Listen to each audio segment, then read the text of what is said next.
என்ன சத்தம் இந்த நேரம் கோயிலின் ஒலியா? என்ன சத்தம் இந்த நேரம் நதியின் ஒலியா? கிளிகள் முத்தம் தருதா? அதனால் சத்தம் வருதா? அடடா! என்ன சத்தம் இந்த நேரம் கோயிலின் ஒலியா?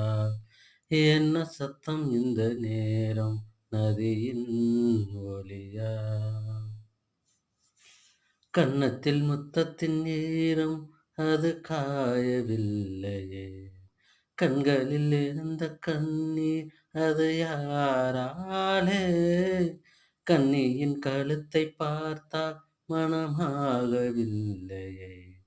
காதலன் மடியில் பூத்தாள் ஒரு பூ போலே.